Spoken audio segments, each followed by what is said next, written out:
Estem començant. Bon dia a tothom. Us donem la benvinguda a la sessió clínica oberta del mes de juny, que porta per títol Violència filioparental, més enllà del poder i del control, amb Raül Gutiérrez. Jo soc Vera Cataño, la responsable de comunicació de la FETV, i us explico breument, moltes i molts ja ho sabeu, però com serà la dinàmica de la sessió. Recordeu, si us plau, de tancar els micròfons per evitar interferències. La sessió està sent gravada per la seva posterior difusió als diferents canals i ja sabeu també que us enviarem aquesta gravació properament perquè la tingueu. Deixarem, com sempre, aquests 20 minuts al final de la sessió per obrir una mica de debat, però el Raül, el ponent, ens comentava que ell no té problema si durant la seva exposició volguéssiu intervenir, teniu algun comentari, algun dubte, ell, diguéssim, deixa oberta aquesta opció, així que si voleu, doncs ja sabeu que podeu, les persones que us veieu en pantalla, aixecar la mà i les persones que no esteu en pantalla sempre podeu fer servir el xat i ho podem fer també així a mesura que vagi transcorrent l'exposició, més enllà de que també deixarem doncs, aquests darrers 20 minuts de debat al final. I ja sense més dilació donaré pas a la Sunsi Sabú, treballadora social i directora clínica de la Fundació, que ens farà una breu presentació del ponent que tenim avui. Sunsi, quan vulguis. Merci. Se'm sent bé? Sí, super. Pues res, jo estic molt i molt contenta de poder presentar el Raül i que avui pugui estar aquí amb nosaltres. Y sobre todo, pues muchísimas gracias, Raúl, ¿no? Pues por todas las facilidades, ¿no? Pues para poder hacer hoy esta presentación, ¿no? Y bueno, ¿no? Con la agilidad que se ha producido todo. Realmente es un gusto, ¿no? Como todo, cuando todo fluye de esta manera. Bueno, us explico una mica de què anirà la sessió, tot i que crec que l'abstract que hem rebut tots és un abstract suficientment explicatiu i precís de quin és el seu camp de treball i que és del que avui ens vindrà a parlar. Jo m'havia llegit un article i havia intentat així fer un resum, però per altra banda pensava, potser faig aquí un munt de spoilers i tampoc era el cas. Però sí que em semblava com a molt important la perspectiva des de la que aborda i treballa tot aquest tema de la violència en general i en concret de la violència filioparental al Raül. Ell té una àmplia experiència assistencial, té un important recorregut clínic i és a partir d'aquesta experiència clínica d'on ell va generant tot aquest contingut i tot aquest material i que avui ens exposarà. És en part, ho fa a través d'aquest itineratge assistencial i clínic, però també a partir de diferents publicacions, que és una altra manera de donar valor i pes a tot allò que anem extraient de la nostra experiència assistencial i clínica i a partir també d'estudis que ell porta a terme. En aquest cas, avui a partir d'un recent estudi ens parlarà d'aquest tipus de violència i des d'on ell ho comprèn tant en l'exploració com en el tipus de tractament. Ell entén aquesta violència com una conducta que comunica. I a mi em sembla molt interessant perquè crec que és molt sintònic en la manera crec que tenim d'entendre-ho nosaltres, aquesta comunicació de la conducta més enllà de l'acte en si, tots aquells elements de sota que es posen en joc i que van més enllà, com ell diu, d'aquest principi de control i de poder, tenir en compte els diferents factors que hi entren en joc en la comprensió d'aquestes situacions quan ens arriben a consulta. Ell fa tota la part exploratòria i tota la part de tractament en clau relacional i vincular i crec que és des d'aquesta perspectiva i el que em sembla i ens va semblar especialment interessant de poder comptar amb ell, sobretot per aquesta perspectiva des de la que ell ho entén i ho treballa. Per tant, sense més preàmbuls, donem la paraula al Raül. Ara us faig una breu una breu síntesi del seu currículum. Ell és Raúl Gutiérrez Sebastián, és psicòleg general sanitari amb l'especialitat clínica, psicoterapeuta familiar acreditat, psicoterapeuta psicoanalític, docent i supervisor clínic, no? També acreditat per la CEAP. Vale? A part d'investigador independent, com us deia, no? Que part del que avui ens presentarà es basa en aquesta experiència des de la investigació. Ell està format en àmbit, no? I té una àmplia formació també des de l'Anna Freud, no? Amb tot el que fa referència a la mentalització. Així que endavant, Raúl, quan vulguis, i de nou moltes gràcies. Muchas gracias a vosotras por invitarme y por tan amable presentación. Bueno, lo que decía es un sí. Por cierto, me vais a disculpar, no hablo catalán. Voy a hablar castellano si no os importa. Bueno, si os importa, espero que me perdonéis porque no sé catalán. Lo que decía, lo que señalaba Sunsi, yo vengo de una corriente relacional, intento acercarme desde ahí a las realidades de las personas que vienen a un pequeño servicio porque mi jornada laboral se parte en muchos trocitos. Tengo mi consulta privada, pero también trabajo en una fundación. Dentro de la fundación llevo 20 años, empecé en justicia juvenil con adolescentes transgresores y violentos. Luego pasé a protección, que son como los de justicia, pero no les han pillado. Entonces son chavales también con historias de vida muy complejas, bastante complicadas, con una carga vital traumática en ocasiones. Y vengo de una tradición, cuando empezamos, que casi siempre se ponía el foco en lo que hacían, o de hacer, ¿sí? Si se comportaban bien, si cumplían la normativa, si no la cumplían, si se adaptaban. Pero parece que, o cuando yo empecé, había una mirada muy superficial, ¿no? Y nuestro empeño estaba en conectar con algo más allá de lo que podíamos ver. Es decir, Sun Tzu planteaba lo de la violencia, el título, ¿no? De la violencia más allá del control y del poder, para poder entender qué subyacía a la violencia. Luego lo compartiré, pero para mí una referencia, que es Juan Ana Beijón, de la Escuela Vasco-Navarra de Terapia Familiar. Es un tipo que hablaba de que la conducta violenta es sintomática, pero no es el síntoma. Y hay que explorar qué nos dice la violencia, ¿no? Y desde esa frase, bueno, nos fuimos sumergiendo en explorar qué había detrás de la violencia. Como decía, hay una pequeña parcelita de mi jornada que está en un programa. Bueno, casualmente os puedo compartir, precisamente esta mañana, porque me cambio. Ahora voy a formar parte de la coordinación técnica de todo el área de infancia y juventud de otra entidad, de Rey Ardiz, que no sé si la conocéis, pero bueno, aquí en Aragón es una entidad con nombre. Y en esta pequeña parcelita que atendemos familias inicialmente que cursaban con violencia filioparental, pero progresivamente he ido atendiendo a familias que sufren, ¿no? Familias en conflicto, pero que sufren. Y veíamos que más allá de la violencia se jugaban cosas en el plano relacional, y a veces con la familia, y a veces fuera de la familia, y a veces no se sabía con quién, pero no se podía compartir. Y empezamos a explorar esto. Lo que señalaba Sunsi, yo voy a caballo entre la experiencia, el estudio y la investigación. Y además estas tres patas intento que cobren cierto equilibrio, ¿no? Soy una persona obsesiva por la formación. Nunca he parado y no sé si pararé algún día. Me apasiona.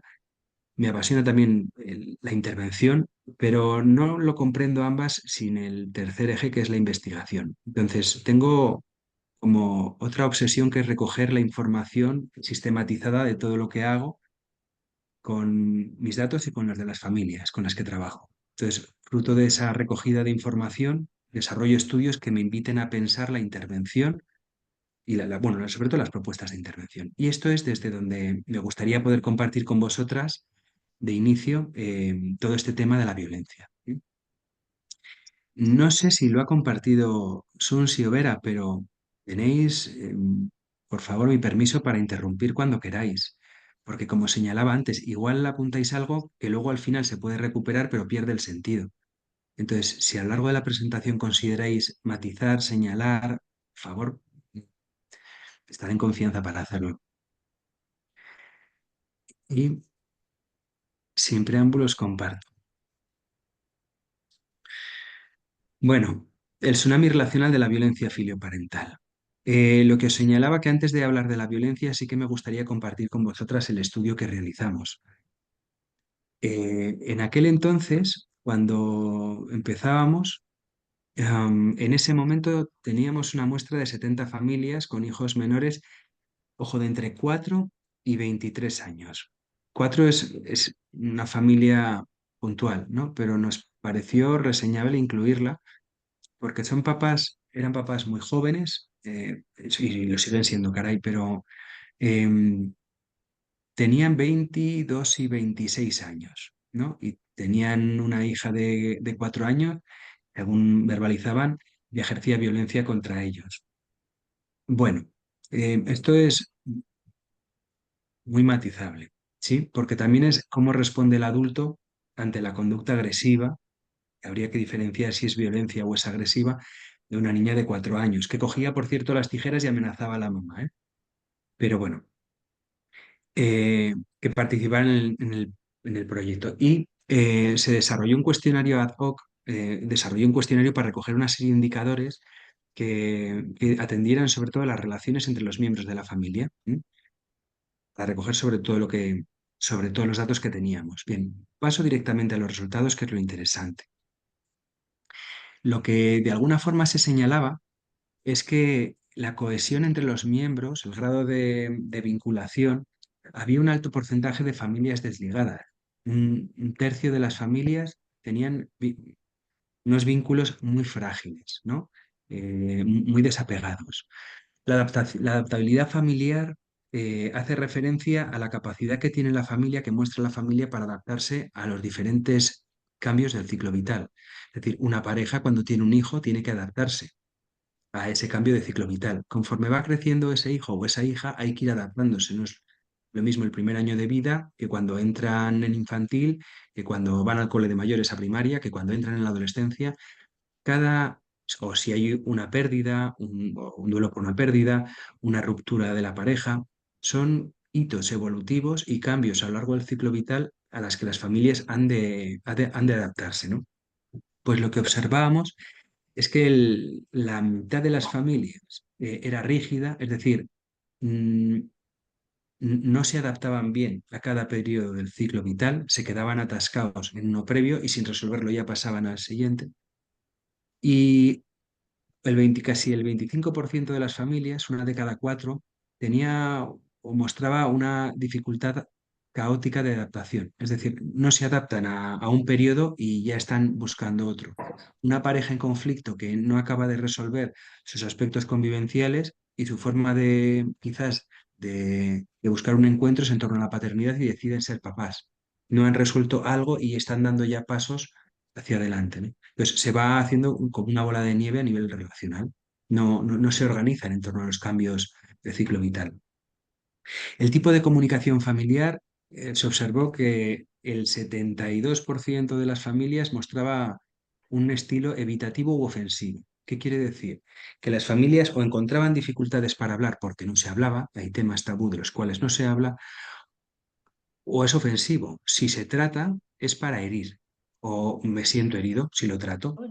Entonces, una dificultad mayoritaria en las familias que atendíamos, observamos que tenían problemas en la comunicación entre sus miembros, y no solamente con el hijo o la hija, sino también entre la pareja. El 70% de las familias eran separadas. Hasta ese momento no caímos en la cuenta de evaluar este dato que nos parecía muy importante, porque claro, la ayuda la solía pedir la madre. Atendíamos a la madre con los hijos. A veces citábamos al padre, que a veces venía y a veces no.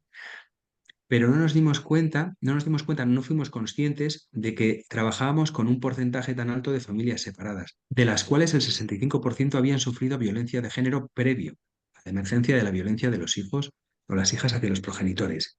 La mitad de las familias se separaron por decisión de la madre, motivado por haber vivido violencia de género. Digo por decisión de la madre porque había otro porcentaje de familias que se habían separado, bueno, que hubo una orden judicial previa por una denuncia y es a través de la orden que ya empieza el proceso de separación. Sobre el tipo de custodia, mayoritariamente la materna, cuando las familias están separadas, y la relación entre los progenitores, un tercio de familias no tenían relación entre los padres, un 23%. Complementaria negativa significa que si uno adquiere un rol up, desde sistémica llamarían de dominancia, el otro se adquiere como un rol de sumisión, ¿no? O víctima, victimario, humillador, humillado, y se polarizaban en este rol. Y simétrica negativa quiere decir que entramos en escalada, que había una alta probabilidad de que entraran en conflicto la pareja de progenitores.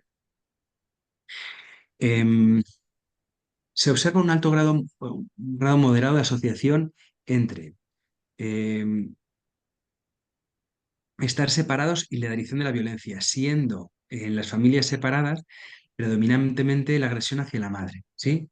Y principalmente física o psicológica. Y esto guarda relación también con el tipo de violencia que sufría la madre en el caso de haber sufrido violencia de género. También se aprecia una moderada asociación entre la cohesión de los miembros, siendo las familias separadas principalmente las familias desligadas. Las familias separadas, muchas de ellas, este dato no está aquí, pero se recoge, no solamente están separadas, además hay una reunificación familiar en el cual el hijo que comparten los miembros de la familia separada no está muy bien organizado en el nuevo o los nuevos sistemas familiares que se organizan con nuevas parejas y nuevos hijos. Y en cuanto a la adaptación familiar, ambas, familias unidas y separadas, mostraban cierta rigidez, ¿no? Y también en el tipo de comunicación, donde independientemente de la estructura familiar, las fallas de la comunicación se daban. Em, Existía una cierta relación entre la violencia de género sufrida previamente y la violencia que el hijo o la hija ejercía contra la madre, es decir, si la violencia de género era verbal o psicológica, la violencia del hijo a la madre tendría a ser verbal o psicológica. Si era física, se correlacionaba con violencia física, ¿sí? Y un dato curioso es que el hijo, en un alto porcentaje, el 56% de los casos, el hijo culpabilizaba a la madre de toda la situación. Esto luego lo veremos porque cabe no a interpretar, pero sí a tener un dato en consideración a la hora de trabajar con los hijos o con adolescentes violentos contra progenitores. Y es el papel que juega la víctima en su imaginario. ¿Mm? ¿Por qué sucedía en este caso? ¿O por qué exploramos? Los hijos no acababan de entender la separación. Normalmente la separación, como hemos visto antes, era decisión de la madre, en un alto porcentaje de los casos, por haber sufrido violencia. También era un dato relevante. Los hijos habían crecido normalizando la violencia en el hogar. Entonces no entendían por qué en un momento dado, normalmente entrando en la adolescencia, que es cuando hay más cambios, o épocas púberes, la madre se separa, los hijos sufren, el padre sufre, el padre de repente deja de agredir para colocarse en un rol más victimario, más, o sea, más víctima, y el hijo empieza a sufrir por el padre. Además de que no es atendido en su propio sufrimiento porque no encuentra razón de la separación. Y entonces se empieza a proyectar y a triangular al hijo o instigar en contra de la madre, que es quien decide separarse. Esto lo fuimos explorando después con algunos de los casos que tuvimos y posteriores con algunos que nos entraran. Discusión. Lo que planteamos después de este, o lo que planteé después de este estudio es que más allá de la violencia se dan dinámicas relacionales. El papel de la violencia en la dinámica familiar. Y entonces desarrollé lo que progresivamente fue cobrando bajo esta nomenclatura 4 dimensiones, porque no son tipos, son dimensiones de la violencia, que tiene una función comunicacional y otra motivacional. La violencia desplazada, que tiene que ver con la proyección traumática del sufrimiento del victimario, del agresor, sobre la víctima. Una violencia triangular que incluye a terceros en el juego y en la dinámica de la violencia. La violencia de separación, que tiene que ver con dinámicas de vinculación y desvinculación, y la violencia identitaria, que tiene que ver con cómo construyo identidad en torno a la violencia. Sí, este estudio que presentaba tenía que ver la exploración de la violencia desplazada, traumas tempranos vividos que no han sido abordados por su entorno familiar, que necesita proyectarlos afuera, y su relación con la violencia triangular, que es la instigación de un tercero a través del adolescente o el adolescente contra el otro progenitor. ¿Mm?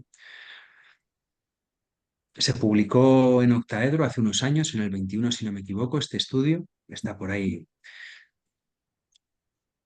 Y con todo esto, con este mapeo, con esta pequeña investigación, esta reflexión, nos metemos a poder pensar juntas qué es esto de la violencia filioparental. Empezó por la exploración de la violencia filioparental. Progresivamente fuimos recabando información para pensar no solamente la violencia filioparental, sino la violencia adolescente.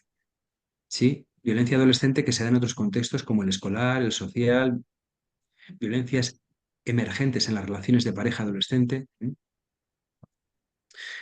Y os pongo 4 frases. Estas 4 frases son 4 frases literales de 4 adolescentes con los que he trabajado. Están recogidas tal cual en la anotación y me sirvieron para pensar. La primera de ellas dice, no se enteran de nada y encima van de víctimas. No lo soporto. Solo se fijan cuando estoy mal. ¿Y lo demás qué? Otra persona decía, yo soy como mi padre, con mucho carácter. Y es que ella, por su madre, me saca de los nervios. Otro decía, es que no me dejan en paz todo el rato detrás, agobiando. Y la última persona decía, sé que si se me va la pinza, consigo lo que quiero. ¿Sabéis, intuís qué tienen de común estas 4 frases? Les dejo un minuto si queréis para pensarlas. Y si alguien se quiere lanzar a la piscina, pues bienvenido sea.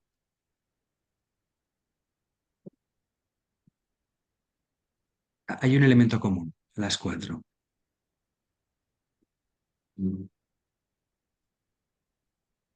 Justifican, ¿no? Son justificaciones a la violencia. Esto es Mireia. Sí. Ante la pregunta de no entiendo, sí, pero me gustaría comprender qué pasó. Sí, bueno, esto es otra, porque cuando entran al servicio es porque ha habido una agresión. Entonces, una o varias. Entonces, hay algo que hay que construir, hay un espacio mental que no se puede no tratar de algo que es la puerta de entrada a nuestra relación. Pues para mí lo primero es clarificar esto bueno, no lo entiendo. Además de, me gustaría conocerte, conoceros y entender qué está sucediendo. Entonces, cuando hablo con los progenitores, porque hablamos en torno a otras cosas, con los adolescentes le hago la pregunta. No acabo de entender. Entonces, son 4 frases que, como decía Mireia, justifican la violencia. Justifican la violencia que ellos ejercen contra los progenitores, en este caso. Pero luego hay elementos diferenciales y esta es la clave que me llevó a pensar mucho en el tipo de violencia que ejercían, porque no ejercían el mismo tipo de violencia. Y no me refiero a si era verbal, física, psicológica, económica. No, el tipo de violencia que ejercían no era igual. Había matices diferenciales en las motivaciones que subyacían. Entonces, lo primero, discriminar agresividad de violencia. Bueno, entiendo que aquí eh, todas discriminamos. La agresividad es bueno, la respuesta del organismo para proteger la intimidad de uno o de sus seres queridos ante los potenciales peligros del exterior. Es una respuesta que puede ser adaptativa siempre y cuando sea controlada y contenida. Pero la violencia ya hay un componente intencional, ¿m? Que no instrumental, intencional. Y esta es la parte que después de la investigación dediqué un tiempo a explorar familia a familia con las que había trabajado la investigación y con las que vinieron posteriormente, ¿no? ¿Cuál es ese componente intencional? Entonces, hay unos compañeros, bueno, además, sonarán Jorge, Luis y Pilar, que publicaron una obra que para mí es una obra de referencia en toda biblioteca, ¿no? Adolescencia y transgresión, publicado unos años antes, en el 14. Ellos ya ahí en ese texto, en ese trabajo que hacen previo, hablan de las motivaciones de la violencia según aspectos de la verificación, de aspectos relacionados con la identidad, salida del aburrimiento, falta de contención claustroagorafóbica, que esto para nosotros también era una orientación para pensar que se estaba moviendo ahí, ¿no? La identificación proyectiva con el agresor, la intolerancia a la necesidad y la intolerancia a la frustración. Estas motivaciones, que para nosotros fueron una guía y una orientación para poder pensar, lo que observamos es que estaban centradas en el sujeto agresor. Pero la violencia es una expresión en la relación. Entonces nos faltaba como, ¿y la otra parte? ¿Qué papel juega la otra parte? No por responsabilizar, ojo, por entender. Por entender por qué la violencia a veces se juega en un contexto y no se juega en otro. ¿Por qué se juega contra una persona y no contra otra? ¿Sí? ¿Qué necesidades hay del sujeto agresor y qué necesidades hay de la víctima o en la víctima? ¿Sí? Y en el plan relacional se juegan muchas cosas de forma disfuncional, desadaptativa y no justificable, pero que necesitábamos entender para poder promover una relación de ayuda. Entonces, lo primero es que planteamos, para poder discriminar el tipo de violencia, es, oye, ¿este tipo de violencia es más reactiva o proactiva? La expresión reactiva la observaréis en adolescentes que se arrepienten, que luego se sienten culpables, que no les gusta lo que han hecho, que hablan de eso y le conectan con la vergüenza, con la culpa, ¿sí? Es más bien impulsiva, es irreflexiva, a veces no encuentran sentido, pero sobre todo se arrepienten. Hay un componente egodistónico. Y en la violencia proactiva o instrumental no se da ese componente egodistónico, es más bien egosintónica, hay un propósito. Y eso me permite no vivir la violencia desde la culpa, le da un sentido y lo argumentan y lo justifican, ¿sí? Ese pequeño matiz egodistónico, egosintónico, nos invitaba a pensar en si es más bien una conducta impulsiva o es más bien una conducta instrumental, reactiva o proactiva. Pero esto no es categorial, no es una u otra, es un amplio rango de posibilidades mixtas con ciertas predominancias. Porque no es lo mismo una, una agresión violenta en un momento dado con cierta persona que esa misma agresión violenta en otro momento dado con la misma persona o con otra.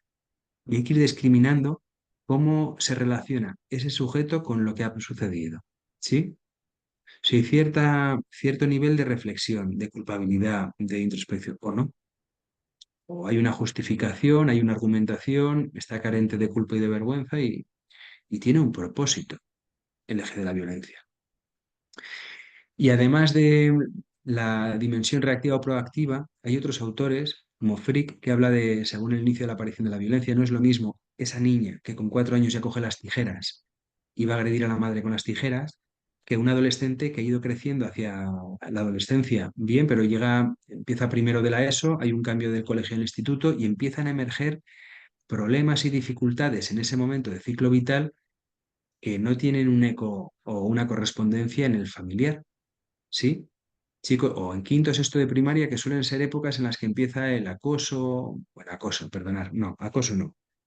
Em, Relaciones con iguales en las que se empiezan a señalar diferencias, ¿no? Y que progresivamente van cogiendo ciertos cáliz de señalamientos, de hostigamientos, de lo que sea. Pues no es lo mismo en un sujeto que emerja en la infancia y de tipo impulsivo a que emerja en la adolescencia. Y no es lo mismo que emerja de forma impasible e instrumental, así emerge de forma reactiva. ¿Sí? En todo esto, el entorno juega un papel muy importante, la respuesta del adulto ante la emergencia de la violencia o de la agresividad inicialmente. Philippe Yamet habla de la violencia como amenaza a la identidad y un artículo estupendo que también merece mucho la pena leer. Botbol, que para nosotros también fue otra referencia, habla de la violencia provocativa y destructiva. ¿Cuál es la finalidad de la violencia? Porque hay adolescentes que dicen, no, no, si yo, los que tienden a veces a sentirse un poquito mal, dicen, no, no, si no tengo nada contra esa persona. O sea, sí, pero necesitaba algo de esa persona. Y es lo que intentamos explorar. O una violencia destructiva en la que sí que se busca una destrucción del otro. Y esto tiene más que ver con un conflicto narcisista de la persona agresiva. Y luego está Juan Antonio Beijón, que habla en un artículo de Mosaico sobre el concepto de la huella dolorosa y el contexto, la importancia, perdón, de la huella dolorosa y el contexto, y los 4 tipos de violencia para él expresada, vivida, contemplada y jugada, ¿no? Y habla del ejemplo de personas que disfrutan viendo MMA, boxeo, disfruto con la violencia, pero no tengo por qué ejercerla ni sufrirla, pero es algo que me atrae, que me seduce, que me impacta, que me excita, ¿no? Y que encuentro un placer en la observación. Lo que planteábamos es un análisis de cómo pensar el entorno y el sujeto violento, no solamente la violencia como sí. Valoramos si el entorno era suficientemente capaz para contener el comportamiento, no solamente el comportamiento, lo que subyacía el comportamiento violento. Es decir, papás que vienen, no sé si bueno, hacen familias, o progenitores, pero que vienen demonizando a sus hijos, ¿no? Es que nos está destrozando la vida, es insoportable la convivencia, si llego a saber que esto es la paternidad no tengo hijos. Frases de estas están presentes en un entorno que no es capaz de contener ya no la violencia, el sufrimiento que hay detrás, que tienen dificultades para poder conectar con lo que sufre, con lo que siente un hijo. Imaginaros un adolescente que sufre acoso en el instituto, ¿no? Pienso ahora en un caso de un nene que tiene 13 años, está en segundo de la ESO, pero en grupo PEMAR, que es adaptado, y entonces está con repetidores de 14 o 15. El chico con el que trabajo es bajito, es pequeñito, y además está descubriendo su sexualidad porque le atraen otros chicos. Esto, decirlo en el instituto, con chicos de 14 y 15 años, unos más mayores que él, más grandes, más rudos, ¿no? Es intolerable, pero es que encima a él le tachan de mariquita, ¿sí? Un nene que es pequeñito, que es tierno, bondadoso, que es sensible y que está invalidado por su grupo de iguales. El caso es que llega a casa y comparte, al principio compartía que no estaba a gusto en clase, que ese grupo eran de mayores, que no encajaba, y los padres no eran capaces de ver, no son capaces de ver a su hijo. Ven un hijo que muestra agresividad, que es déspota, que transgrede la norma, que necesita actuar algo en casa, pero no se está jugando con sus padres. No sé si esto consigo. Se juega en otro sitio. Él expresa en casa algo que se está jugando en el instituto. Él sufre en el instituto. Y es una forma de pedir auxilio, de forma, insisto, desregulada, disfuncional, desadaptativa. Entonces, si de repente hay una sesión con el chico a solas, llora.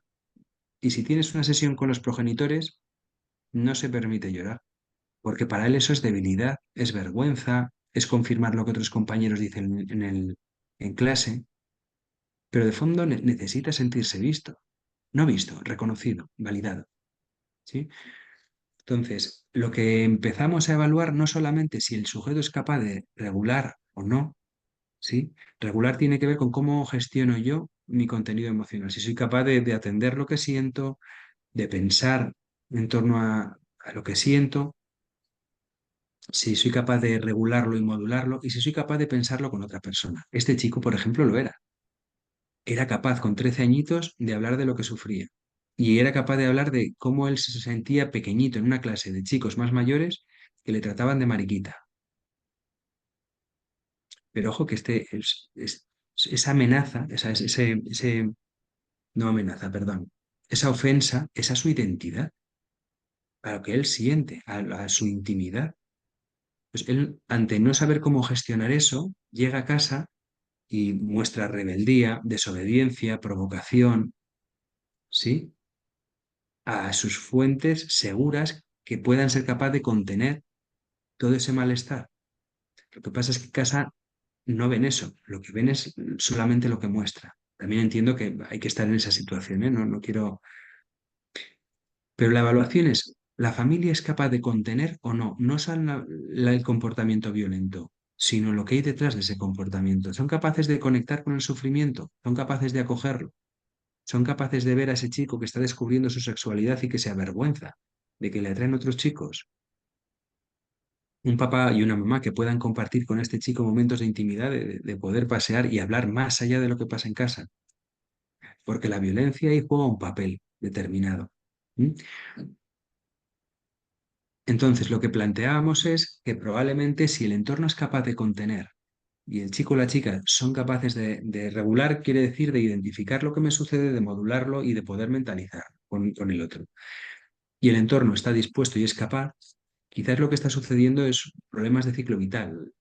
El comportamiento agresivo y violento ejerce tardíamente, sí, y ante la emergencia de la violencia rápidamente buscan ayuda, que es una forma también de buscar contención externa. No esperan a que todo se complique demasiado. Si el entorno no es continente, no es capaz de hacerse cargo del malestar del chico o de la chica, pero el chico o la chica sí que son capaces de regular, es un tipo de violencia más reactiva, sienten egodistonía, necesitan modificar algo y se sienten culpables, el foco, además de atender al chico, que, ojo, atendemos a toda la familia, pero el foco estaría puesto en la conyugalidad, parentalidad, en cómo gestionan estos progenitores la relación adulta.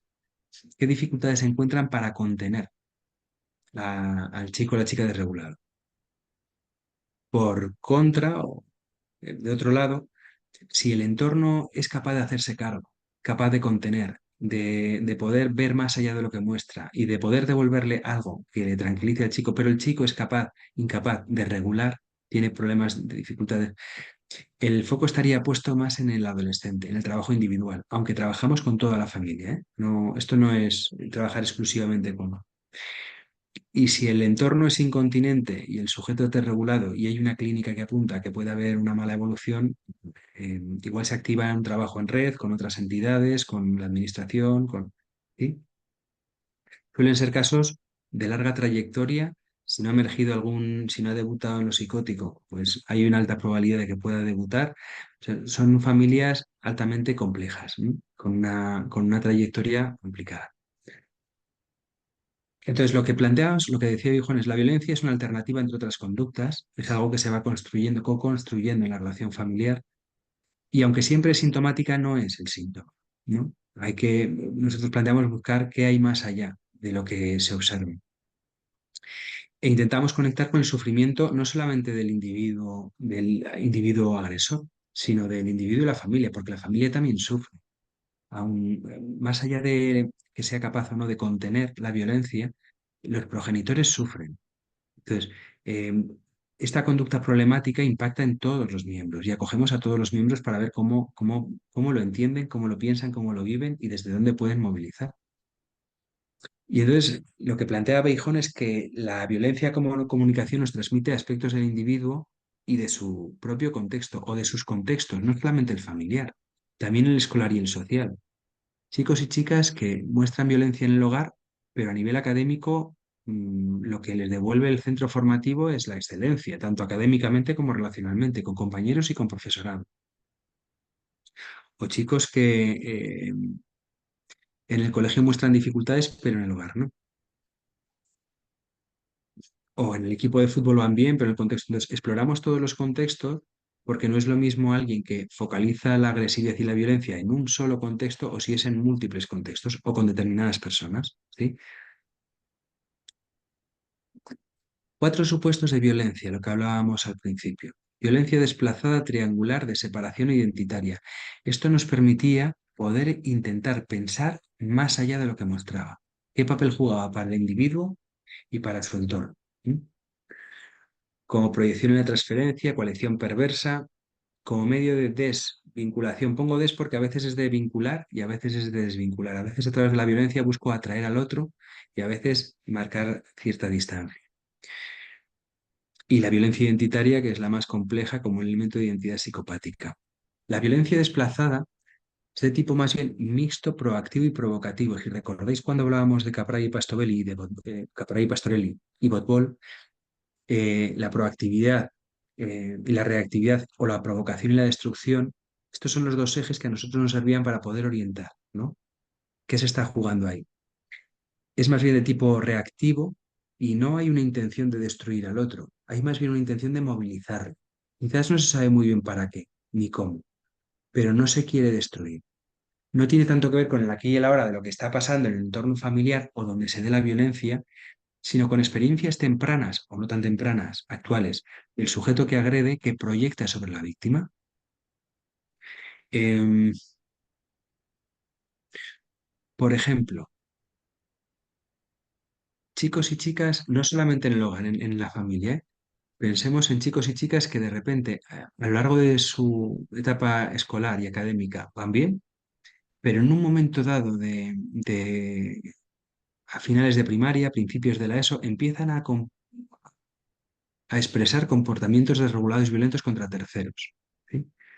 Y además se ven, se observan, no son muy prudentes no, se visualizan. Esta reactividad, esta impulsividad em, en la violencia y además sin ánimo de destruir al otro, sino que ven en el otro como cierta debilidad y la machacan. Es una proyección, nosotros lo que exploramos es una proyección traumática. Son chicos y chicas que si exploras los estadios previos, algunos se advierten que han sufrido previamente en los últimos ciclos de primaria algún tipo de acoso por parte de otros compañeros.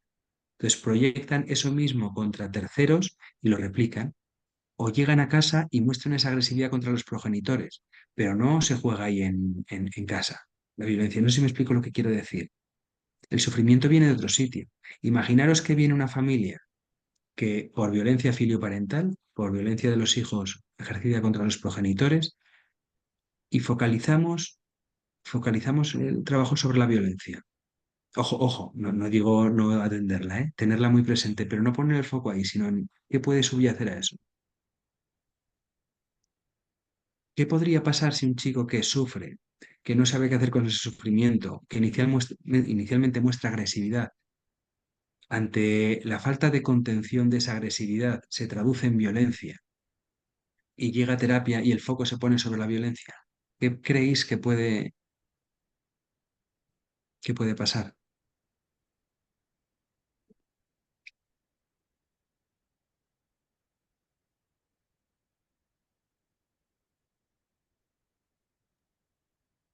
Que haya un contexto más en el que alguien me identifica con la violencia.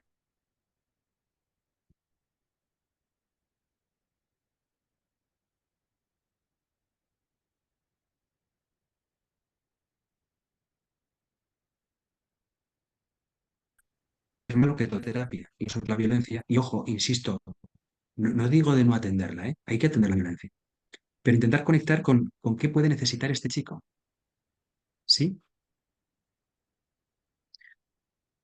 Lo que proponíamos era, en estos casos, poner el foco sobre el adolescente, acompañando también con la familia para que puedan tomar conciencia de lo que puedes estar jugándose ahí más allá de la violencia, ¿sí? Y madurar estrategias de afrontamiento.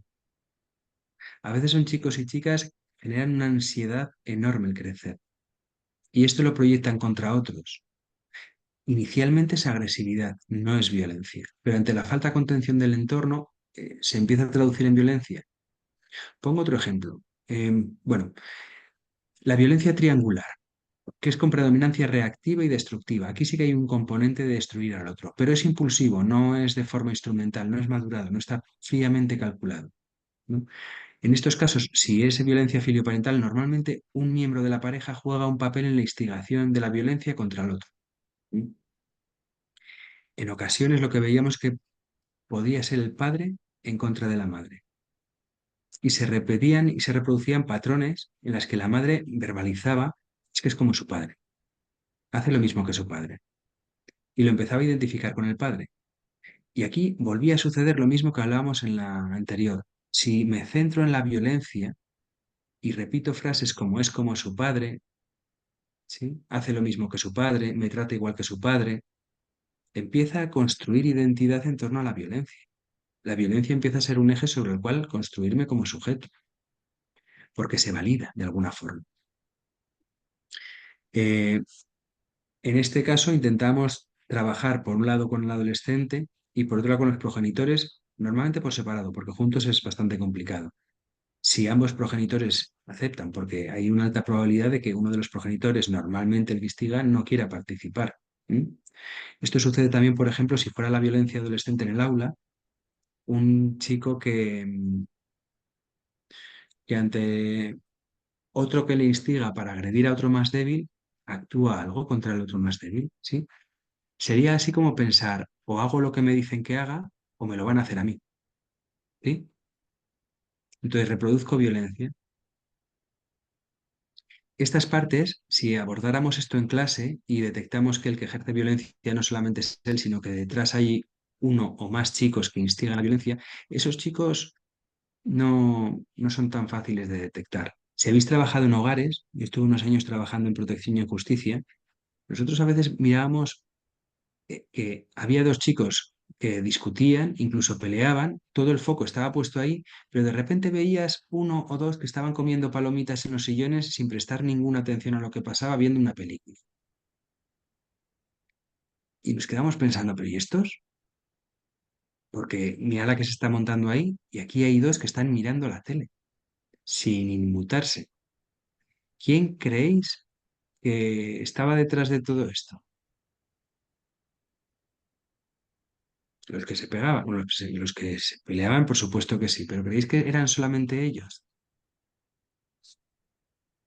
Ahora bien, les decías, ahora mismo todos a la habitación, los que estaban peleando y los dos del sillón. Y de repente los reactivabas un montón. ¿Cómo que la habitación? Sí, sí, tú también, tú también. Jugamos, bueno, jugamos. Tenemos una premisa. Si detectamos que hay un una persona que instrumentaliza las relaciones, que instiga a terceros, intentamos reactivarle para sacarle de esa instrumentalización y reactivar sus partes más impulsivas porque son las que podemos abordar. Las partes más instrumentales nos pueden manejar o como mucho podemos tomar conciencia de lo que se está jugando, pero es muy difícil abordarlas si no las reactivas. Entonces, a veces llegamos a decirles primero a los de la... Estaban sentados en el sofá, vosotros en la habitación, ¿por qué? Y nos amparamos, ¿no? Es que tenemos que intervenir con ellos y si estáis vosotros aquí no podemos a la habitación. Si esto se daba repetida, de repente los otros dejaban de discutir. Pasarían 1 o 2 semanas, pero ya no discutían. ¿Por qué? Porque los que instigaban ya no lo hacían. Ya veían que había una respuesta educativa también a ello. Ya no les interesaba tanto montar una película. ¿Se entiende esto? Y esto mismo pasa a veces en el hogar, que hay terceras partes que instigan a un adolescente para que agreda a la otra parte y contar con este progenitor es bastante complicado porque no le interesa, porque adquiere un patrón de relación o un rol recíproco de víctima y está bien cómodo ahí, instigando al adolescente contra la otra parte. Lo que observamos es que hay un alto índice de estas familias separadas, el 70% de familias separadas, que un porcentaje muy alto era la mamá la que había de tomar la decisión de separación, que después de esa decisión el papá adquiere un rol de, perdón, no de las familias, de 65% de familias que habían sufrido violencia de género, las mamás, ¿acordáis? Un alto porcentaje, el papá, cuando hablabas con el adolescente, era una persona que sufría, que estaba deprimido, que desde la separación de la mamá había roto la familia, que, ¿sí? Y este mensaje está construido, que la culpa es de mi madre por haberse separado. Y de alguna forma la agresividad surge porque está instigada por otra parte que culpabiliza a la madre por haberse separado. La violencia de separación tiene que ver con procesos de vinculación y desvinculación. La desvinculación entendida como un adolescente que discute con sus progenitores, am, yo qué sé, empieza a discutir con su madre o con su padre, se va a la habitación y pega un portazo. Y acto seguido, ¿qué pasa? Que va la madre o el padre detrás del adolescente, abre la puerta, a mí no me pegues un portazo porque yo soy tu padre, porque... ¿Sí? Y de repente exploramos la secuencia y ¿estáis formados en mentalización?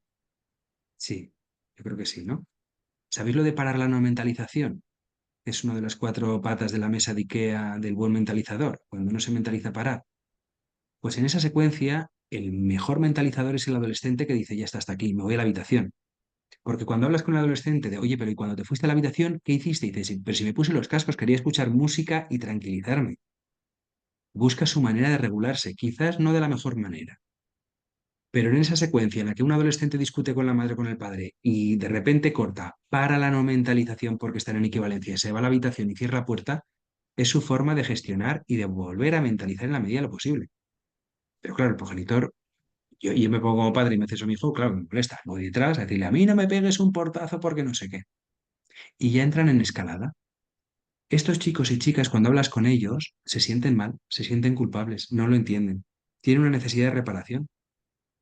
Y los progenitores también, ojo, ¿eh?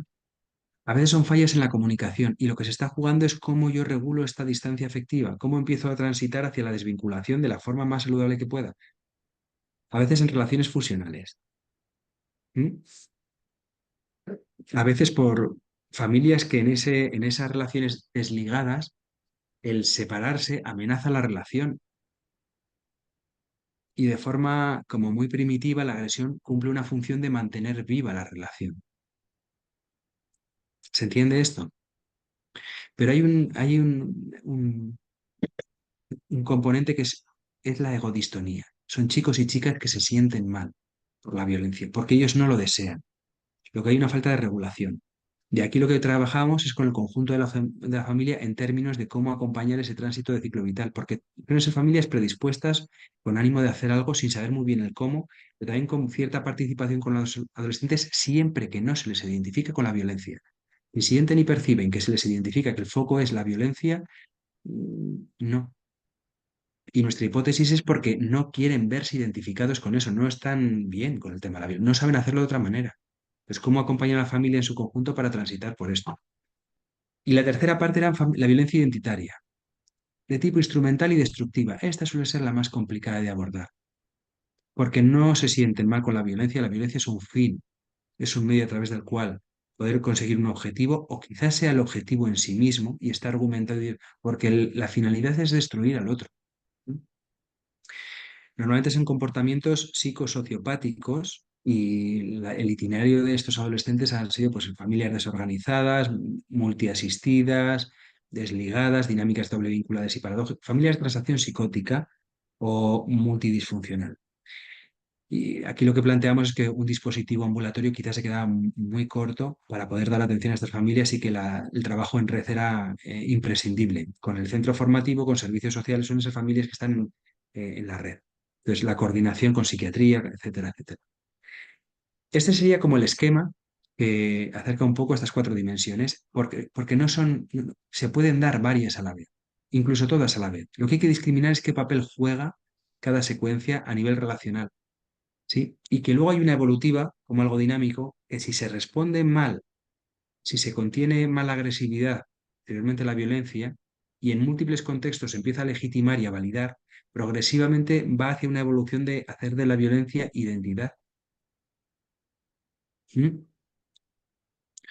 Entonces, ahora volvemos a las cuatro frases iniciales. No se enteran de nada y encima van de víctimas. No lo soporto. Perdón. No lo soporto. Solo se fijan cuando estoy mal. ¿Y lo demás qué? No me dejan en paz. Todo el rato detrás, agobiando. Sé que si se me va la pinza consigo lo que quiero. Y soy como mi padre, con mucho carácter. Y es que ella me saca de los nervios.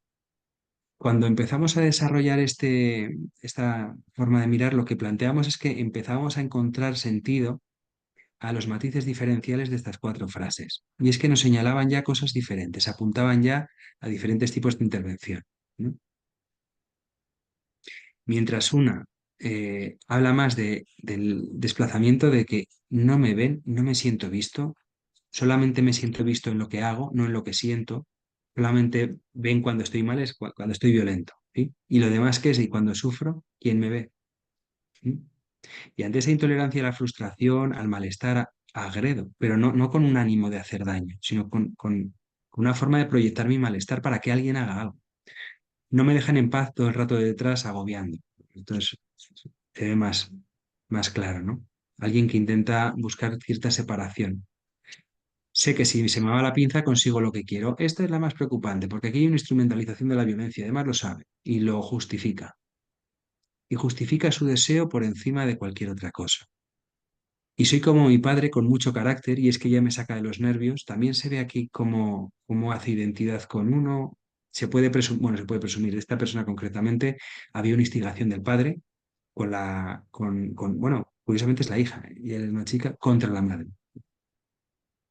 Y necesitaba preservar el vínculo con el padre buscando aspectos identitarios. Y al ejercer violencia contra la madre lo que le devolvía es, eres como tu padre, me tratas igual que tu padre. O sea, obtenía de alguna forma esa necesidad de sentirme o hacer identidad en torno a. Por lo tanto, entendemos que la problemática de estos jóvenes no es algo direccional y es algo circular. Se da entre la parte que agrede y la parte que recibe la violencia y se emerge de ahí algo que no se gestiona nada bien y que cumple una función motivacional para quien agrede y comunicacional. Por supuesto que eh, ese ambiente en el que se da la violencia no es una parte o la otra. Cuando planteábamos en función de la dimensión de la violencia, de los aspectos motivacionales y comunicacionales, cuando hablamos de poner el foco en el adolescente o en los progenitores, siempre damos atención a todos, pero intentamos poner el foco que nos ayude a poder comprender cómo ayudar al adolescente y a su familia, a poder transitar hacia el cambio, ¿no? E introducir en ese espacio terapéutico nuestra función es muy dinámica como un elemento de cambio. Buscar generar ambientes validantes que puedan ver más allá de lo que todos vivimos. Cómo poder generar dinámicas en las que puedan mentalizarse más allá de la violencia. Que pueda el adolescente sentirse pensado por los progenitores, pero también los progenitores puedan sentirse pensados, porque la violencia inunda todo, ¿no? No es solamente el adolescente, es el conjunto de la familia que es, como lo que sucede es incomprensible. ¿Quién puede leer? ¿Quién puede entenderme más allá de lo que está sucediendo? Todo ello nos llevaba a poner el foco sobre las dinámicas relacionales y emocionales, no tanto sobre la violencia, sino todo lo que subyacía a la misma. Publiqué un artículo que creo, no sé si lo pasé, es un sí. Este artículo, bueno, publiqué un artículo en Mosaico, que no sé si lo paséis, si no lo pasé, lo pasaré y si no, no hay ningún problema. Y sí, lo puedo reenviar a todo el mundo, ¿eh? Sin problemas. Vale, que acercaba un poco estas ideas, ¿no? De la primera investigación surgieron el intentar ver más allá de la violencia que se daba a nivel relacional, fruto de muchos debates con un compañero, con Ángel Estalayo del País Vasco y con Olga Rodríguez, que también trabajan con adolescentes y con jóvenes transgresores, planteamos el cómo conceptualizar esto no solamente en la violencia entre hijos y progenitores, sino entre adolescentes también, en unidades convivenciales, centros de día o incluso en centros escolares, ¿no?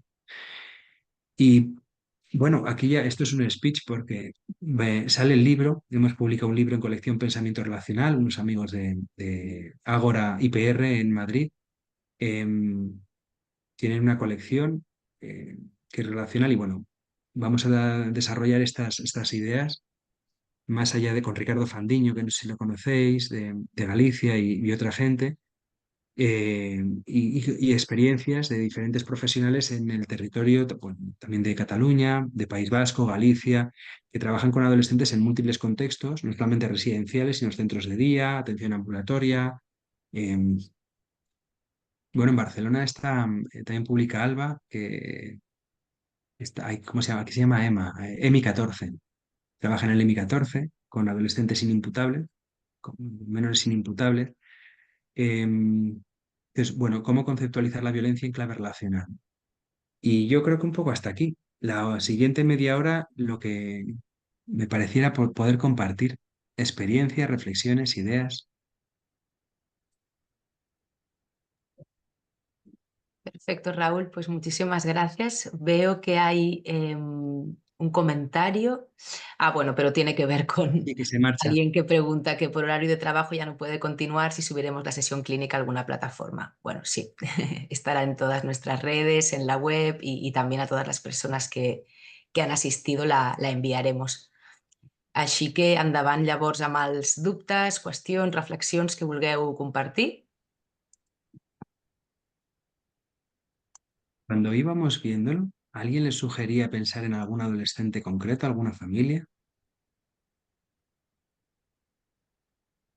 Ahora es cuando me Sí, decís, no, trabajamos todos con adultos. no, no, Raúl, estaba pensando, sí, se me han venido a la mente varios casos, ¿no? Intentaba como seguir un poco, ¿no? Como, bueno, los términos que has empleado, ¿no? Intentaba como intentar comprender y clasificar, ¿no? Algún caso desde esos términos, ¿no? Me ha parecido Ujú. interesante ahora realmente eh, me han cogido ganas como de leer el libro, ¿no? Y de profundizar un poco más porque has usado términos que de cara al trabajo pueden ser como útiles, ¿no? Para pensar, ¿no? Pero que también requieren como, no sé, como rodaje, ¿no? Y, pero sí, sí, me ha parecido muy interesante, ¿no? No, yo que también he pensado en casos de, yo trabajé en una web, ¿no? Con una compañera mía que está también por aquí, ¿no? Y algunos ambientes, ¿no? Que has descrito, ¿no? De algunas familias, ¿no? Con mucha problemática social, mucha madre sola, ¿no? Mucha madre sola, ¿no? Con muy poco apoyo, ¿no? Por parte del papá o un papá casi inexistente, ¿no? Y no sé, muy evocadora la presentación, gracias. Sí, ahora cuando te escucho, Claudia, soy consciente de que en esta hora pretendo acercar muchas cosas que, claro, cuando las vas digiriendo, pues bueno, las vas de repente soltarlas así todas de golpe. Pero para nosotros sí que era importante discriminar, porque no es lo mismo un adolescente que necesite compartir algo, una carga traumática para el que no sabe qué hacer con eso y que acercarte a esa persona desde ahí, que un adolescente que no sabe cómo gestionar el vínculo con su familia y emerge la agresividad y la violencia. Entonces, ¿cómo acercarnos siendo sensibles a que más allá de la violencia hay algo que no puede gestionar, regular, y necesita a alguien que le acompañe? Bueno, entonces, perdón, sí, Claudia, sí, sí. Lo del libro, no sé, el artículo es gratuito y os lo paso. El libro simplemente es que coincide que se va a publicar, digo, mira, pues aprovecho, pero vamos, sin más. Sí, Albert. Bueno, yo para situarte lo que me ha encantado de tu ponencia, empezaría por Feducci, me iría al equipo de atención al menor, el libro de adolescencia y transgresión, luego me iría a tu primer libro, luego me cogería tu artículo y compraré seguro el libro que ahora está en el horno de la editorial, ¿no? Muchas cosas, ¿no? La primera es que creo que el trabajo de Feducci, Mauri, Tio y Ravantós tenían, como has dicho muy bien, el foco en el mundo interno del adolescente, pero sí que es cierto que ya Feducci hablaba de y cómo se relaciona el entorno con las dificultades del propio adolescente, ¿eh? Hablando de dinámicas relacionales expulsivas y esto ya hablan ellos y hoy Sí, has hecho un apunte algo así como elemento de mejora, ¿no? ¿No? Cuando hablabas de motivaciones de la violencia y has hablado de la relación, de la dinámica relacional, ¿no? De la violencia en las dinámicas, ¿no? Y a partir de ahí he empezado a tomar nota, ¿no? Porque me ha encantado cómo has utilizado conceptos de diferentes autores, cómo estás haciendo un trabajo que me ha encantado porque has aplicado lo que dices, ¿no? Atiendes, te formas, investigas, ¿no? Y esto lo has hecho hoy en 1 hora y pico, ¿no? Nos has ofrecido el fruto de tanto y tanto trabajo, ¿no? Y yo tomaba nota de lo que no sé, de lo que me sugería, de lo que me encantaba, ¿no? Los 4 tipos, cada uno de ellos cómo categorizan una manera de situarse en la familia, defensivamente, las proyecciones, qué rol ocupa cada uno, qué sentido tiene ahí la violencia como síntoma, no sé. Bueno, paro aquí. Te felicito muchísimo, Raúl. Me encanta, de verdad. Formas parte ya de aquellos referentes en adolescencias y violencias para mí, porque me ha encantado muchísimo y te felicito. Y casos, pues una barbaridad. Casos que he supervisado, casos que sufro ahora, casos nuevos, casos que estoy peleándome hace tiempo, incluso en contextos de fuera profesionales, ¿no? De gente que ya sabes a veces que se nos acercan en momentos que no tocan, ¿no? Y nos hablan de situaciones que están sufriendo, que conocemos, ¿no? Más o menos directamente. O sea que creo que nos has ofrecido un paradigma para entender, para profundizar y de mucha utilidad. Me ha gustado muchísimo. Muchas gracias. muchas gracias a ti, Albert, por tan amables palabras. Es verdad lo que señalabas de Feducci, que él ya introduce de alguna forma el componente relacional. Vamos, nada más lejos de mejorar, es inmejorable lo que la aportación de verdad. De hecho, para mí son mis maestros. Eh, y con Jorge tengo muy buena relación y de admiración. Pero sí que como mi enclave relacional es cómo poder desarrollar todo esto, porque ya hay otra mucha gente que lo señala, ¿no? Y cómo poder pensar para desarrollarlo y poder conceptualizarlo, ¿no? Pero sí, sí, Albert, es verdad que quizás no lo he señalado, pero ellos ya hablan de contenido relacional. Sí, muchas gracias, de verdad, Albert. Sun sí Veo creo que que... hay, sí, Sunsi y África tienen la mano levantada, pero si me permitís voy a leer un mensaje también que hay en el chat de alguien que también quiere compartir su experiencia. Es Yolanda Wash, dice, hola Tutom, gracias Raúl, muy interesante. Nosotras en un caso que llevábamos donde se daba violencia triangular, se pudo abordar desde la terapia sistémica familiar con la Ujú. joven y la madre, ya que el padre no quiso intervenir. Y ha habido muy buena evolución. Es una pena que delante de estos casos donde se da la violencia en jóvenes solo se dé respuesta desde la conducta del joven o la joven y no del entorno. Gracias. Sí, parto de, bueno, por señalar una matiz en el comentario esta. Yo trabajo con la familia. Mi formación, no sé si Sun sí la señaló. Yo me formé en terapia familiar sistémica, en psicoanálisis relacional y en mentalización en muchas MBTs, pues todas las que yo creo que soy obsesivo, tengo todas.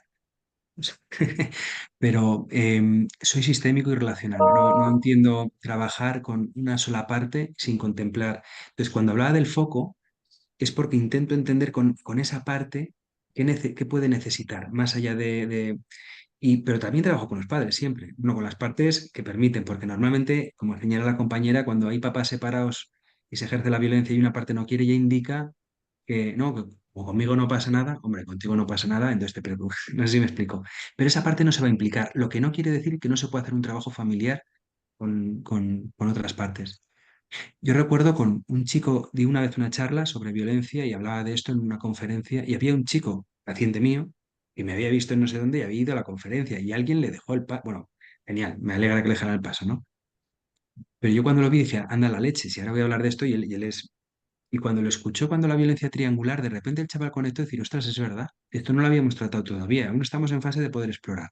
Y cuando me escuchó estas primeras aproximaciones de partes que instigan otras partes, al escucharlo desde fuera y no en terapia, sino en un contexto de repente en la siguiente sesión me dijo, y cuando te escuchaba, me di cuenta de que es que eso está pasando.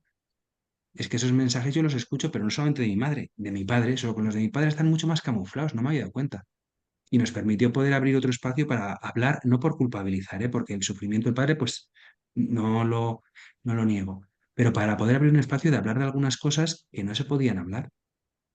Bueno, sin más, gracias a la compañera o compañero que comparte. Perfecto, pues ahora sí, Sunsi, adelante. Bueno, yo ahora pensaba que tengo como muchísimas ideas como en la cabeza, ¿no? Y pensaba, como, ¿qué quiero decir y cómo le pongo orden como a todo esto, ¿no? Es verdad que yo jugaba con una ventaja, ¿no? Y es que te había escuchado y había leído alguna cosa, ¿no? Pero realmente mm, ya lo intuía, pero muchísimas gracias y felicidades por la presentación, ¿no? Yo creo que sí que necesitamos, creo, yo seguro que sí, ¿no? Un tiempo, ¿no? De poderlo reposar, ¿no? Pero sí que pensaba, wow, ¿no? Em, eh, cuántas cosas, ¿no? Me perdía, ¿no? Cuando estaba en medio, ¿no? De trabajando con una situación que se dan, ¿no? Estas situaciones, ¿no? Y yo pienso que en trabajo social, ¿no? Que es lo que más conozco yo, realmente el elemento, ¿no? De la violencia, ¿no? Más explícita o más implícita, creo que está siempre, ¿no? En algún lugar de todas estas situaciones, ¿no? Ya sea por un motivo de consulta del adolescente, porque se dan X situaciones en casa, ¿no? Y evidentemente esto, ¿no? Fragiliza el sistema familiar, ¿no? O cuando es, ¿no? Una situación del propio sistema familiar, ¿no? Que pone en riesgo, ¿no? La conducta del chaval, ¿no? Yo es verdad que pensaba, ¿no? Hay una cosa que me resuena, ¿no? Como muy próxima, ¿no?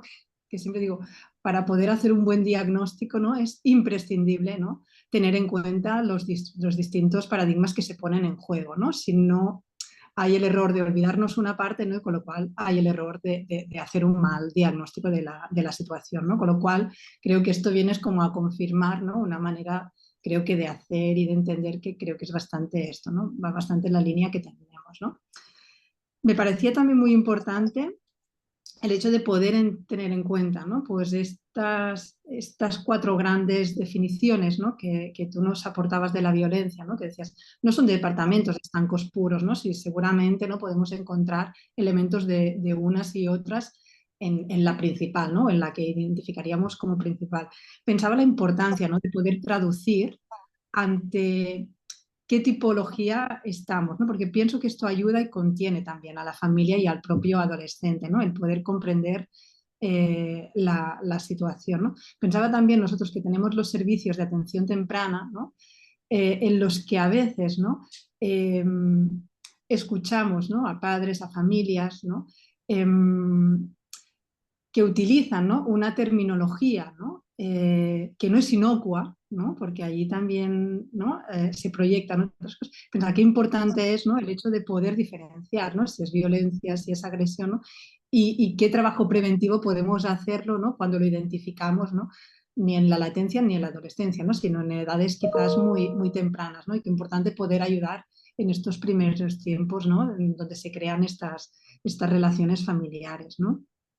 Y Bueno, no sé, tenía como muchas ideas, ¿no? Pero sí que me parecía esta idea de poder leer, ¿no? Entre líneas, ¿no? Y el poderlo también traducir a los papás. Em, Era más, ¿no? Como esta reflexión quizás más que una pregunta en sí misma, ¿no? Pero pensaba, trabajamos en violencia y pensaba, diría que a lo mejor no te diré un 100% de los casos, ¿no? Pero en un porcentaje muy importante, sí, sí, sí. Ujú. Sí, gracias, Sunsi, por compartir esta reflexión. Nosotros, antes de siquiera de este estudio y de trabajar en el programa este de atención a familias con conflicto, empezamos yo empecé hace casi 20 años en justicia juvenil, con adolescentes, pues algunos violentos, ¿no? Y el foco estaba puesto en su violencia. Y eran ambientes punitivos, muy carcelarios, muy de cumple la normativa y obtienes un premio y subes de fase o no la cumplas y estarás castigado. Y son chicos y chicas, eran, bueno, y siguen siendo, que sufren mucho, pero porque no se sienten vistos, ¿no? O se sienten vistos en una parte de sí mismos que les está costando. Entonces, ya desde entonces yo creo que nos surgió la inquietud de poder ver más allá de lo que está pasando para intentar conectar con ellos. O sea, yo creo que el foco es cómo conectar con un ser humano más allá de lo que muestra y que sienta que alguien conecta con él, pero incluso a veces para que él mismo o ella misma pueda conectar con partes de sí misma que están disociadas. Sí, que una persona con determinadas experiencias traumáticas a veces precisamente el no poder conectar con su propia hace que proyecte masivamente su sufrimiento fuera. Entonces, ¿cómo ayudar a una persona que sienta que alguien conecta con eso? De una forma respetuosa, prudente, cercana, humana. ¿No? Claro, pero esto es pues, lo que decía, como una dimensión motivacional, pero luego hay otro adolescente que quizás pega un portazo, manda a su madre al carajo y lo que busca es buscar separación. Claro, no necesita conectar con partes, hay que discriminar qué puede necesitar cada. Y no centrarnos en la violencia, pero considerando que esta es la puerta de entrada. Sí, sí. A mí me parecía interesante lo del, ¿no? Como canal comunicativo, ¿no? Y que a veces esto, Mm, cuando tú lo puedes traducir, ¿no? Y a veces les hago paralelismos, ¿no? Es decir, eh, distintas maneras, ¿no? Que encontramos de expresión en los adolescentes, ¿no? A veces en un formato como más depresivo, ¿no? Y cómo esto también determina, ¿no? La manera en cómo nos acercamos y cómo comprendemos, ¿no? Por lo tanto, también cómo lo reciben, ¿no? Y a veces, a veces a los papás, ¿no? Sobre todo cuando tienen chavales con conductas más violencias, ¿no? Les haces como un mapeo, ¿no? De otras situaciones que tienen una expresión emocional diferente, pero que de fondo lo que motiva aquella expresión puede ser, ¿no? La misma emoción, es algo ujú. que ellos lo pueden entender, ¿no? Y que esto también determina, ¿no? Y a veces hacemos las pruebas, ¿no? ¿Cómo crees tú, ¿no? Que te situarías ante esto, ¿no? Y no sé, podríamos hablar rato, supongo, ¿no? Pero que me ha parecido importante también porque puede ser muy peligroso, ¿no? Atender sin entender bien, ¿no? El Ujú. matiz de este tipo de. Pensaba en esto, ¿no? Pensé, ostras, ¿no? A tenerlo en cuenta a partir de ahora. Creo Gracias, Unsi. que y César. Vale. Vamos, sí, África, Sí, adelante. yo trabajo con pequeños en atención precoz, con lo cual adolescentes o jóvenes todavía ya llegará, ¿no? Pero yo pensaba, o sea, estoy como Sunsi, que no sé muy bien qué quiero decir, pero que al final Sunsi és, vull dir, t'ha quedat més estructura de. Yo no sé si lo estructuraré tanto, pero yo pensaba en dos casos, ¿no? En uno, que el foco evidentemente está puesto en el niño y fue una familia, bueno, muy complicada, servicios sociales detrás, ¿no? Al final conseguí reenganchar a la familia que desapareció, hice grupo incluso con el niño para trabajar toda la parte y el niño mejoró, ¿no? Pero la situación familiar se volvió a complicar, entonces otra vez el niño muy agresivo, tal.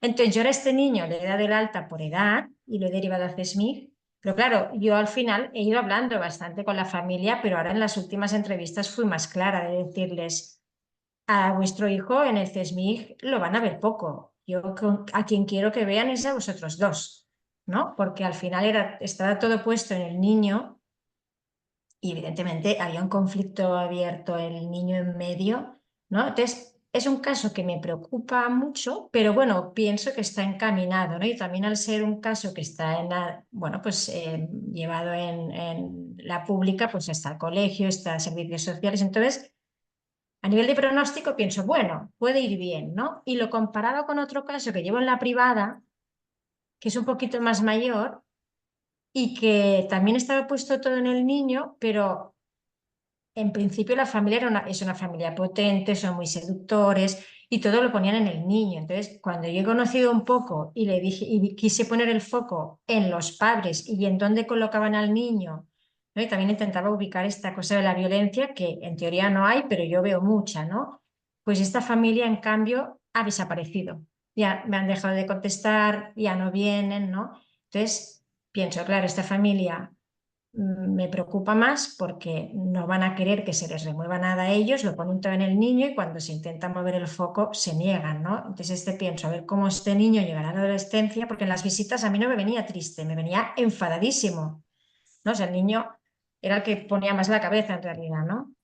Y bueno, esto, que pensaba en estos dos casos y que en principio el primero es más grave, pero como hay una vinculación con los diferentes servicios, pienso que se podrá trabajar más que el otro que no tenía muy buena pinta, pero bueno, no.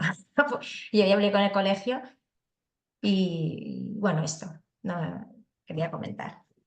Muchas gracias, África, y mucho ánimo en esos casos. Es que Sí, sí, Bueno, complejo y rico nuestro trabajo.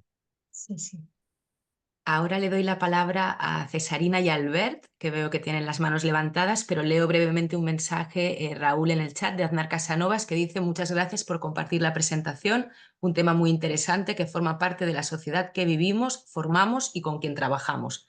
Gracias por hacer visible su existencia en la esfera relacional, por ampliar la mirada. Muy buena presentación y comunicación. Gracias. Muchas gracias, Aznar. Comentarios positivos. Bueno, y ahora sí, Cesarina, cuando quieras. Sí, gracias. Yo te quería agradecer, Raúl, esta formación que nos estás ofreciendo. Me hierve la cabeza pensando en familias. Cuando has dicho si identificábamos alguna, la verdad es que... Y me has hecho pensar cómo me había perdido este matiz importante, ¿eh? ¿Cuántas parejas tenemos de padres separados, separados por violencia de género? La mujer decide dar el paso, ¿no? Por fin, para separarse y el hombre, el papá, tiene este rol de víctima y triangula al hijo en contra de la madre. Es que es, bueno, he podido identificar, pero la verdad es que muchísimas familias de esta tipología y creo que me ayuda a entenderlas más. Y pensaba la importancia con el trabajo de los papás, ¿no? Y cuando pones el acento, ¿no? en el miedo que tienen, ¿no? Cuando el adolescente empieza a tener alguna conducta disruptiva o agresiva que les sorprende mucho, ese miedo a perder el control que tenían sobre su hijo pequeño, ¿no? Y cuando les invitas a leer al hijo y les dices que el hijo lleva subtítulos, ¿no? Y que lean que el hijo tiene miedo a crecer. Tiene tanto miedo a crecer como a quedarse pequeñito, ¿no? Y entonces puede tener esta conducta y ahí pueden conectar, ¿no? Y realmente puedes observar los cambios o la sorpresa que tienen, ¿no? Cuando les dices, no, no, precisamente más control lo que va es generar esta escalada simétrica, ¿no? Este bucle de agresividad, por lo tanto, dar un pasito para atrás y cambiar control por supervisión, ¿no? Y se sorprenden mucho diciendo, pero hay que soltar la cuerda, pero no, se van ahí, se van a hermano mayor, ¿no? O sea, vendrá hermano mayor, vendrá la tele, vamos a acabar siendo una familia y se acaba convirtiendo realmente a veces una dificultad en un problema, ¿no? Y qué importante es poderlos acompañar en este sentido. Y ya está. Muchísimas gracias, Raúl. Gracias a ti. Un segundo, ¿eh? Es que voy apuntando yo también todo lo que decís porque me invita a pensar, que es un espacio rico. Fíjate, en relación al miedo de los padres, ¿no? Vivimos en una sociedad preocupada a veces con la paternidad y la maternidad que se vive de forma solitaria, cuestionada, y emergen a veces comportamientos agresivos. Que dices, bueno, la pregunta es, ¿sois capaces de jugar con vuestros hijos? ¿Pero habéis jugado alguna vez con vuestros hijos? Jugar en el buen sentido del término, ¿eh? La mentalización. Sí, porque es como una relación desde la preocupación, el miedo, el anticipar lo que puede pasar, cualquier conducta y comportamiento viene a verificar lo que yo pienso que va a ser y se lee desde ahí. Y a veces, unas veces trabajamos con papás y mamás excesivamente preocupados. Y la capacidad, antes estaba en una reunión de equipo, hablaba con Sunsi, que los martes parece que vamos de reunión en reunión. Estaba en una reunión de equipo y hablaba de un caso que derivo porque me voy a otro sitio. Bueno, y entonces el papá cuando vino aquí hablaba de su hijo, lo demonizaba, le había robado la vida, si sabe que es ser padre, lo que he dicho antes, esto es reciente, de un padre que si sabe que esto es la paternidad no tiene a su hijo, que su hijo le está amargando, que tiene una depresión por su, bueno, unas cosas. Y a mí me salía, pero entonces conocí al chico y un adolescente de 13 años encantador, divertido, con ganas de interactuar y de jugar, en el colegio sobresaliente, las relaciones sociales muy buenas, con el profesorado también, jugaba en un equipo de fútbol, está en una banda de música, bueno, toca el piano, el saxo, 13 años. En el barrio bien. Entonces y digo, no sé, me parece curioso que solamente tenga problemas contigo. No entiendo a tu hijo. Digo, si buscas al psicólogo para que te confirme que le pasa algo, ya te confirmo yo que algo pasa, pero a tu hijo no. Entonces, la pregunta es, oye, ¿jugáis? ¿Hacéis algo? Porque el hijo siempre está, según el padre, machacándole. Y machacarle es coger la pelota de fútbol y se pone a dar balonazos en el pasillo. Y le pregunto, ¿pero alguna le has dicho a tu hijo, oye, vamos a bajar al parque? Igual te lo pasas mejor jugando en el parque que en el pasillo. Y nunca le había dicho de bajar al parque. Nunca había bajado. Entonces, yo tengo dos hijos. Y a mí ahora el pequeño le fascina el fútbol. Así de repente. Y esto no es, o sea, seguro que no viene de mí. Y me sale jugar, o sea, ir un pasito por detrás de lo que emerge en el niño y alimentar, ¿no? Alimentar el juego, la interacción sobre lo que trae. Este papá era incapaz de ver lo que le traía a su hijo.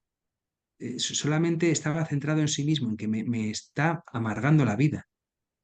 Pero cuando ayudas al papá a mentalizar al hijo y a poder leer otras claves, de repente el papá se permite la oportunidad de interactuar con su hijo. Se ha apuntado a piano con su hijo, porque el padre ahora tiene inquietud por el piano. Baja a jugar con su hijo los fines de semana al fútbol a un patio que debe de tener abajo. Y de repente, pero no es de repente, a lo largo de un tiempo, de los meses, de repente el discurso del padre cambia, ¿no? Su hijo ya no es un demonio, ya no ha venido al mundo para amargarle la vida, de hecho, vuelve al trabajo el padre, estaba de baja por depresión, vuelve al trabajo. Empiezan a cambiar las cosas y yo no lo hablo con el padre para no hacerlo tan explícito. Me gustaría que el padre llegara a esta conclusión y decir, oye, ¿te has fijado que lo único que has hecho es empezar a interactuar con tu hijo? Jugar. ¿Sí? Has dejado de vivir bajo el amparo del miedo y la preocupación más profundas para poder permitirte ver a tu hijo en otra clave. Eso es lo que... Y tu hijo no, jamás te lo dirá, pero con lo que hace muestra que lo agradece. Ya no tiene que pegar balonazos en el pasillo, ya te dice, papá, bajamos abajo a jugar, porque su hijo imagina que eso es una posibilidad y que su padre está disponible. Y antes no podía imaginarlo siquiera. No sé si me explico lo que quiero decir.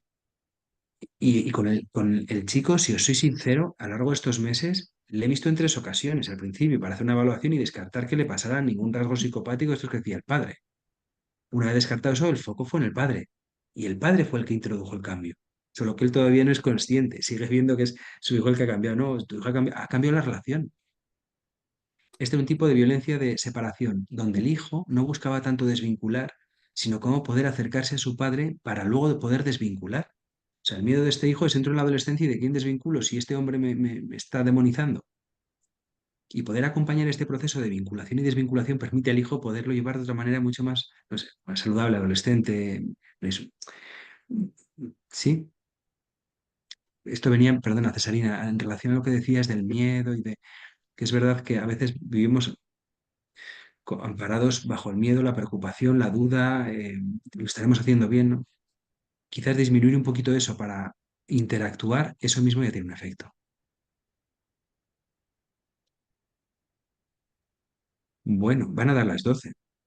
Sí, estamos ya en el tiempo casi de descuento, se podria decir. No sé si algú vol fer alguna última intervenció ràpida.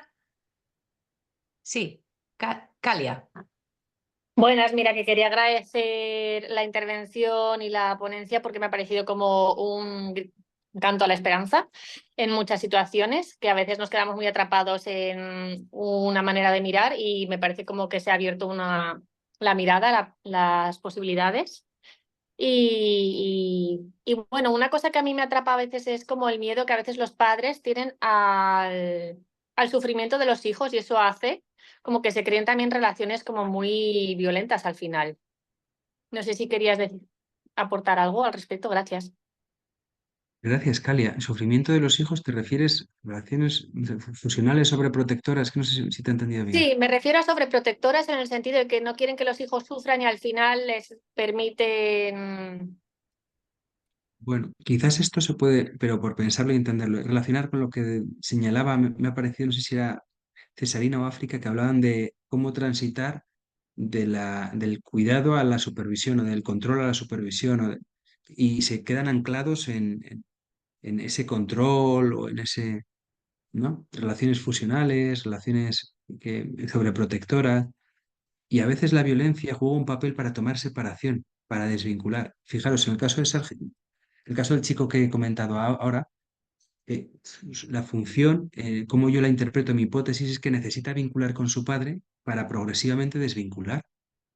No había vinculado con su padre, pero hay chicos y chicas que la relación es tan intensa, de sobrecuidado, sobreprotección y a veces fusional, que la violencia juega un papel para tomar separación, ¿sí? De forma disfuncional, ojo, ¿eh? No digo que intento entender lo que señalaba. Alguien que ha dicho lo de peligroso de atender sin entender. Me lo he copiado porque me ha parecido. Intento entender, ¿sí? Para ver en la relación que yo pueda ofrecer desde dónde me puedo acercar para proponerle algo que le resulte de interés, ¿sí? Y no es lo mismo acercarme a esta familia que os comento, donde el chico, creo, mi hipótesis que necesita vincular y entonces con su padre intento abordar esta necesidad a ver que el padre qué movimientos hace, que si el chico lo que hubiera una buena vinculación o una vinculación sobreprotectora, el trabajo sería de déjale volar del nido, déjale echar su primer vuelo y a ver qué pasa, ¿sí? Y estaríamos trabajando sobre lo mismo, el papel que juega la violencia en esa separación, vinculación-desvinculación, ¿sí? Pero con dos líneas de intervención diferenciadas. Una tiene que ver con el establecer una relación y un vínculo y la otra con permitir darle, no sé, es que alguien ha dicho antes como riendas o cuerda o dejar volar al pajarillo, cortar el cordón umbilical, no sé, como la metáfora que os parezca. ¿Mm? Muchas gracias. Gracias a ti, Calia, porque esto que señalas sí que permite hacer también esta diferencia de que no solamente son con relaciones de separación, o sea, de hacer vinculación, sino a veces de separación de relaciones muy fusionales, que también hay que intervenir con la familia, por cierto, porque a veces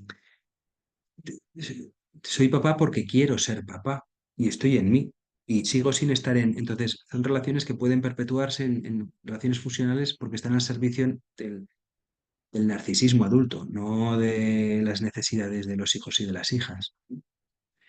Es un proceso de acompañar a toda la familia. Bueno, como os pasaré las diapositivas y las referencias.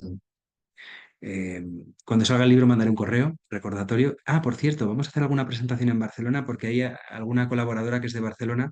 ¿Estáis en Barcelona? Bueno, estáis en todo el territorio. Sí, Barcelona, entendida como área metropolitana, digamos, sí. La mayoría, al menos, de la fundación, sí. Vale, bueno, pues yo creo que os mandaré algún correo por si alguno quiere, le apetece y puede venir, pues será un placer ponernos cara y estrecharnos las manos.